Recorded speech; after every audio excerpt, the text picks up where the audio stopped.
नमस्कार। आपका अखबार के YouTube चैनल पर आपका स्वागत है। मैं हूं प्रदीप सिंह। महाराष्ट्र की राजनीति आजकल एक अजीब से ढर्रे पे चल रही है। वहां मुख्य रूप से 4 पार्टियां हैं: Bharatiya Janata party, Shiv Sena, Nationalist Congress party और कांग्रेस। 3 पार्टियों का इनमें से अलायंस है, गठबंधन है, महाराष्ट्र विकास आघाड़ी के नाम से, और उद्धव ठाकरे मुख्यमंत्री हैं। कांग्रेस एनसीपी उसमें शामिल है। अब इनके एक मंत्री हैं इस सरकार के जो एनसीपी के नेता हैं, नवाब मलिक। आजकल वो एक लगातार अभियान चला रहे हैं, और अभियान कोई राजनीतिक अभियान नहीं है, किसी राजनीतिक दल के खिलाफ नहीं है, किसी राजनीतिक नेता के खिलाफ नहीं है, एक अधिकारी के खिलाफ। उस अधिकारी के खिलाफ जिसने उनके दामाद की गिरफ्तारी की थी। किसमें? ड्रग्स के केस में। उनके हिसाब से वो मामला फर्जी है। क्यों? क्योंकि उनके दामाद को जमानत मिल गई। उसके बाद उन्होंने मोर्चा खोला दरअसल अब आर्यन खान के मामले पर, जो शाहरुख खान के बेटे हैं। जब से उनकी गिरफ्तारी हुई है, वो दिन और आज का दिन, एनसीबी के अधिकारी, नारकोटिक्स कंट्रोल ब्यूरो के अधिकारी समीर वानखेड़े के खिलाफ लगातार कैंपेन चला रहे हैं। इस कैंपेन के जरिए वो उनके निजी जीवन पर हमला कर रहे हैं कि उनकी पहली शादी किससे हुई थी, वो मुसलमान हैं कि हिंदू हैं, वो दलित हैं कि नहीं। समीर वानखेड़े दलित समुदाय से आते हैं। अनुसूचित जाति आयोग जो है, राष्ट्रीय आयोग, उसके उपाध्यक्ष उनसे मिलने गए, उनके सर्टिफिकेट देखे और उसके बाद उनको क्लीन चिट दिए। क्लीन चिट दी, इस पर भी जो नवाब मलिक को एतराज़ है। तो ये तो मुद्दा एक तरफ है, लेकिन मैं बात कर रहा हूँ राजनीतिक मुद्दे की। दरअसल शरद पवार नवाब मलिक के जरिए एक दलदल तैयार कर रहे हैं। और किसके लिए तैयार कर रहे हैं? बीजेपी के लिए नहीं। वो दलदल दरअसल तैयार कर रहे हैं शिवसेना और उसके नेता उद्धव ठाकरे के लिए। और उद्धव ठाकरे धीरे धीरे इसमें धंसते जा रहे हैं। और कमाल की बात यह है कि उनको ये बात समझ में नहीं आ रही। कांग्रेस तमाशा देख रही है और मदद कर रही है। बीजेपी को भी इसमें अपना फ़ायदा नज़र आ रहा है। और ये दलदल क्यों तैयार किया, इसके पीछे की राजनीति क्या है, ये बताता हूँ अभी। शुरुआत करते हैं नवाब मलिक के अभियान से। नवाब मलिक ने जब ये अभियान शुरू किया समीर वानखेड़े के खिलाफ कि वो दलित नहीं हैं, मुसलमान हैं, मुसलमान हो गए थे फिर नहीं हुए, क्या क्या बातें जो है उनकी जो पहली पत्नी थी, उनके पिता से बातचीत और तमाम तरह के आरोप प्रत्यारोप लग रहे हैं। उसमें से कहीं ये बात नहीं आ रही है कि आर्यन खान के खिलाफ जो केस है वो सही है, गलत है। मामला उसका नहीं है। मामला ये क्लियर कट लग रहा है जैसे वेंडेटा का बताने की कोशिश हो रही है, और ये दिखाने की कोशिश हो रही है कि ये सब हम बीजेपी के खिलाफ कर रहे हैं। तो बीजेपी के खिलाफ कर रहे हैं, और केंद्र जो है ये वेंडेटा के तहत जो है शाहरुख खान के बेटे को फंसाया गया। ये तो एक मामला है। राजनीतिक मामला क्या है? जब नवाब मलिक ने शुरू किया तो सबको पता था कि नवाब मलिक शरद पवार के इशारे या उनकी मंजूरी या उनके निर्देश के बिना ऐसा कोई अभियान नहीं चला सकते। तो लोगों को लग रहा था कि ये शुरू होगा, कुछ दिन बाद शरद पवार बोलेंगे कि अब बंद करो, बहुत हो गया। लेकिन शरद पवार ने ऐसा नहीं किया, क्योंकि जो लोग शरद पवार को जानते हैं वो जानते हैं कि वो हर तरफ रहते हैं। तो नवाब मलिक से शुरू कराया, फिर बंद क्यों कराते? तो ये कहा जा रहा है कि बंद कराते अगर दिल्ली से फ़ोन आया होता, अगर अमित शाह ने फ़ोन किया होता, केंद्रीय गृह मंत्री या प्रधानमंत्री मोदी ने फ़ोन किया होता, तो वहाँ जाते कोई नया सौदा कर लेते। अब मुश्किल ये है कि वहाँ से कोई फ़ोन ही नहीं आ रहा है। अब शरद पवार क्या करें, कैसे नवाब मलिक को रोक दें? तो उनको लग रहा है कि ये फिर दूसरा जो है दांव चलना चाहिए, दूसरा फ़ायदा देखना चाहिए। दूसरा फ़ायदा क्या है कि शिवसेना कमज़ोर हो। शिवसेना के कमज़ोर होने का मतलब है कि उद्धव ठाकरे की सरकार चलाने का जो रिमोट शरद पवार के पास है, उसमें कुछ बटन और बढ़ जाएंगे, उसकी मजबूती कुछ और बढ़ जाएगी। उद्धव ठाकरे और गिरफ्त में आ जाएंगे। और हो यही रहा है।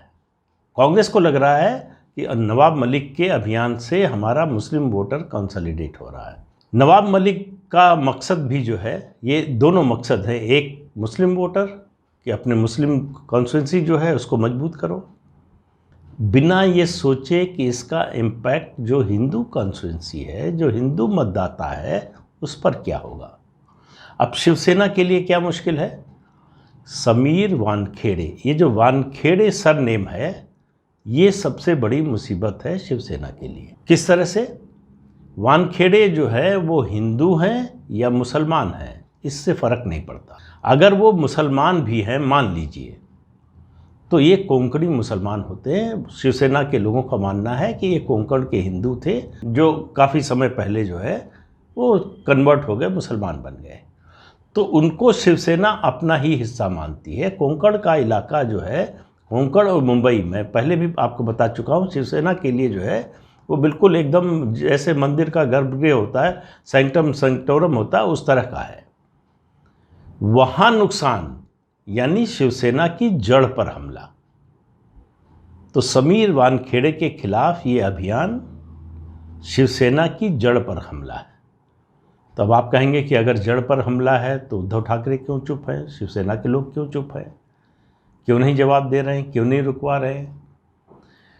दूसरा कारण, उद्धव ठाकरे को ये तो समझ में आ रहा है, उनको लग रहा है कि इसको रोक नहीं पाएंगे।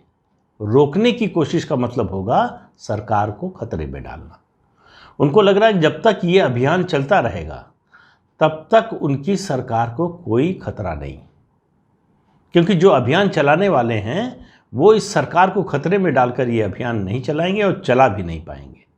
तो उनको मालूम है कि जब तक ये सरकार है तब तक ये अभियान वो चला सकते हैं। तो इसलिए उद्धव ठाकरे की चुप्पी का जो है कारण वो ये है कि उनको लग रहा है कि मेरा मुख्यमंत्री पद, मेरी सरकार बची रहेगी, आगे का नहीं सोच रहे हैं। उनको भविष्य का कुछ या तो समझ में नहीं आ रहा है, या उन्होंने एक, जिसको कहते हैं कि एक तरह से समर्पण कर दिया है कि अब जो होना है हो, जब तक मैं मुख्यमंत्री रह सकता हूं तब तक मुख्यमंत्री रहूं, उसके बाद जो होना है हो। शिवसैनिकों के बारे में ऐसी बात नहीं कही जा सकती। शिवसेना का जो कैडर है उसमें बेचैनी लगातार बढ़ती जा रही है। उसकी वजह यह है कि शिवसेना का जो कोर वोटर है वो अपने को भारतीय जनता पार्टी के ज़्यादा नज़दीक मानता है, कांग्रेस एनसीपी के नज़दीक नहीं मानता। और उद्धव ठाकरे मुख्यमंत्री बनने के बाद से वो सब कुछ कर रहे हैं जिसके लिए शिवसेना नहीं जानी जाती, जो शिवसेना की पहचान से जुड़ा हुआ नहीं है, बल्कि ये कहें कि जो शिवसेना के खिलाफ जो कुछ भी था उससे उद्धव ठाकरे लगातार जुड़ते जा रहे हैं। तो एक तरह से कहें तो शरद पवार उद्धव ठाकरे का जैसे लगता है कि डीएनए बदलने की कोशिश कर रहे हैं, और बदल गया, या इस बदलने की कोशिश में भी शिवसेना वो शिवसेना नहीं रह जाएगी। और अगर शिवसेना वो शिवसेना नहीं रह जाएगी तो उसका वजूद कब तक रहेगा, राजनीतिक वजूद की बात कर रहा हूँ, ये भी कहना मुश्किल है। तो इसमें देखिए सबके लिए विन विन दिखाई दे रहा।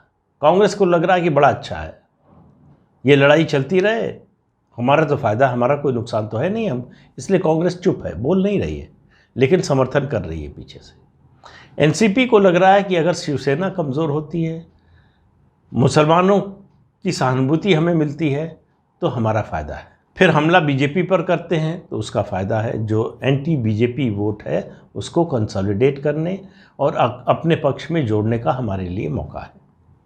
बीजेपी को क्या लग रहा है, बीजेपी को लग रहा है कि ये बहुत अच्छा हो रहा है। इस अभियान के जरिए एक तरह से उद्धव ठाकरे अपने को एक्सपोज कर रहे हैं। किस तरह से, दो, एक ये कि विचारधारा के मुद्दे पर जो शिवसेना का आग्रह था, जो प्रतिबद्धता थी, वो धीरे धीरे ख़त्म हो रही है। अब शिवसेना में और एनसीपी कांग्रेस में वैचारिक स्तर पर कोई अंतर नहीं रह गया है, ये परसेप्शन बन रहा है, रियलिटी हो चाहे नहीं हो।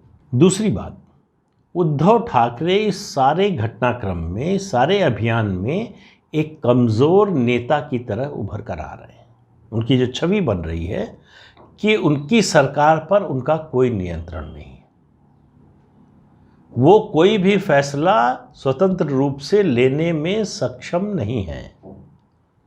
फैसला जो है शरद पवार लेंगे, इस सरकार की दिशा और दशा शरद पवार तय करेंगे। उद्धव ठाकरे को उसको मानने के अलावा और कोई विकल्प नहीं होगा।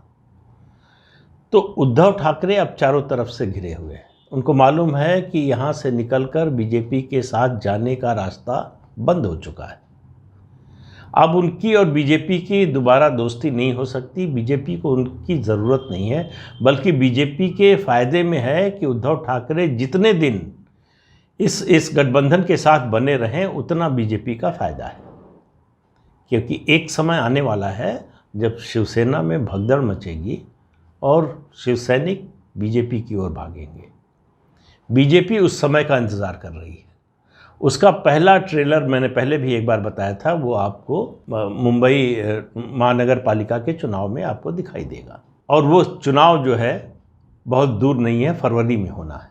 तो शिवसेना को समझ में तो आ रहा है कि क्या हो रहा है, लेकिन वो कुछ करने में सक्षम नहीं है। आप देखिए कि संजय राउत, जो एक तरह से कहना चाहिए कि वो शरद पवार के ज़्यादा करीबी हैं बजाय उद्धव ठाकरे के, उसके अलावा शिवसेना का कोई नेता इस मामले पर ज़्यादा कुछ बोल नहीं रहा है। और उद्धव ठाकरे को भी आपने ज़्यादा कुछ बोलते हुए नहीं सुना होगा, बीच में 2-4 बयान जरूर उनके आए।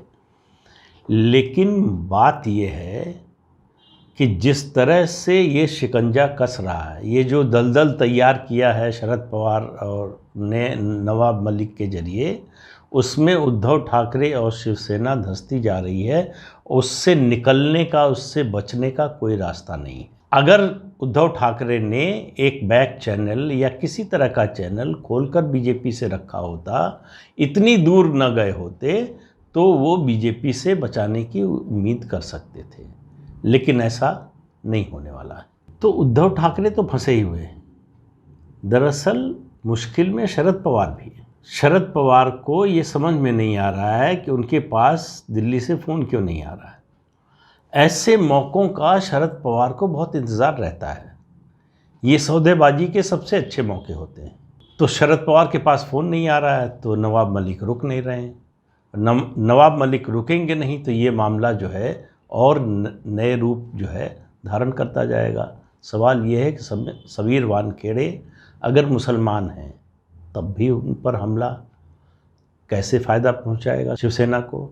अगर वो दलित हैं तब कैसे फ़ायदा पहुंचाएगा? रामदास आठवले के पास उनका परिवार गया समीर वानखेड़े का, रामदास आठवले ने समर्थन दिया, बयान दिया। मामला अब जो है ये ड्रग के केस से निकलकर पूरी तरह से फुल फ्लेज्ड राजनीतिक हो रहा है और इसमें जाति का समीकरण आ गया है। और ये जाति का समीकरण, और चाहे धर्म का समीकरण मानिए, दोनों स्थितियों में अभी फ़ायदा जो है बीजेपी को नज़र आ रहा है। क्यों नज़र आ रहा है? अगर समीर वानखेड़े, जैसा कि उनका दावा है, उनके परिवार का भी दावा है, वो दलित हैं, तो ये हमला नवाब मलिक का, एनसीपी का, शिवसेना का, कांग्रेस का उनके लिए महंगा पड़ सकता है। और आने वाले दिनों में भारतीय जनता पार्टी इसको बनाने वाली है। अभी नवाब मलिक ने एक और नया मोर्चा खोला है, उन्होंने देवेंद्र फडणवीस को इसमें घसीटा है। देवेंद्र फडणवीस ने कहा है कि वो दीपावली के बाद जो है बम फोड़ने वाले हैं, कि नवाब मलिक के दाऊद से संबंध है। इसका वो प्रमाण पेश करेंगे। तो ये लड़ाई और बुरी होने वाली है। और अगर नवाब मलिक के दाऊद इब्राहिम से संबंध है, इसका प्रमाण आ जाता है, तब उद्धव ठाकरे क्या करेंगे? तब उनका क्या रवैया होगा? तब उद्धव ठाकरे इस सरकार को बचाने के लिए क्या करेंगे? तब बनाए रखने के लिए, बचाने के लिए नहीं, बनाए रखने के लिए। और उसका असर शिव सैनिकों पर और उनके मतदाताओं पर क्या होगा? तो इसलिए कह रहा हूँ कि पूरा दलदल तैयार है और उसमें उद्धव ठाकरे धंसते जा रहे हैं। सवाल बस इतना है, कब कीचड़ जो है, ये दलदल जो है, उनको पूरी तरह से अपने अंदर समा लेता है। और उनके इस दलदल में समा जाने का दुख न तो कांग्रेस को होगा, न एनसीपी को होगा, न बीजेपी को होगा तो जो शिवसैनिक उनके आश्रय हैं, उनको नेता मानते हैं, उनके लिए होगा। तो इंतज़ार कीजिए। ये जिस ओर बढ़ रहा है, इसमें से उद्धव ठाकरे के निकलने की मुझे तो कोई सूरत नहीं दिख रही है। अब अचानक कोई चमत्कार हो जाए, कोई बड़ी बात हो जाए तो अलग बात है। तो आज के अंक में इतना ही। अगले अंक में फिर मिलेंगे किसी नए मुद्दे के साथ। तब तक के लिए इजाज़त दीजिए। नमस्कार। आपसे अनुरोध है कि ये चैनल देखिए, शेयर कीजिए, लाइक कीजिए और सब्सक्राइब कीजिए। नमस्कार।